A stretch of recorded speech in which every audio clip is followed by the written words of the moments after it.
அண்ணே, புனிதாவை பத்தி ஏதாவது தெரிஞ்சுதா அண்ணே? என் புனிதா எங்க என்ன இருக்கா? அவளை கண்டுபிடிச்சிட்டாங்களா அண்ணே? புனிதா இருக்கிற இடத்த போலீஸ் கண்டுபிடிச்சிட்டாங்க.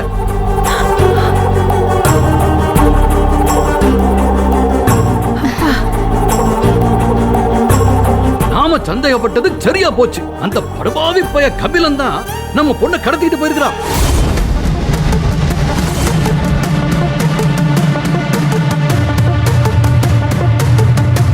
அண்ணே, நீங்க சொல்றது உண்மையா? அந்த படுபாவி தான் என் பொண்ணை கடத்தினானா? ஐயோ, என் பொண்ணு கிடைச்சிட்டாளா அண்ணே? அவளுக்கு எதுவும் ஆகல? அவ நல்லா தானே இருக்கா? பதறாத, ஒண்ணும் ஆயிருக்காது. அது நாம போலீஸ்ல கம்ப்ளைண்ட் கொடுத்தது தெரிஞ்சதும் அப்படியே பதறி போயிட்டான் பயமுள்ள. இப்ப கார்ல நம்ம புனிதாவை கூட்டு ஸ்டேஷனுக்கு தான் வந்துட்டு இருக்கிறான்.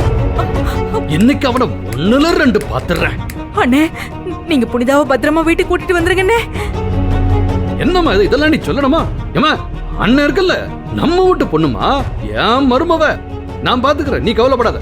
சரிண்ணே. அண்ணே பத்ரண்ணே. அண்ணே புனிதா பத்ரண்ணே. ஐயோ ஆண்டவா!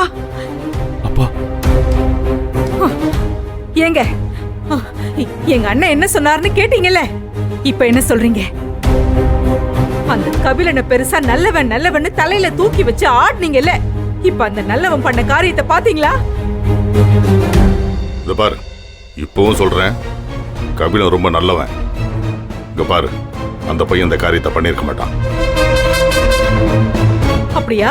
என் அண்ணன் போய் சொல்றாருன்னு சொல்றீங்களா? ஏங்க, அப்படி என்னங்க உங்களுக்கு என் குடும்பத்து மேல கோவம்?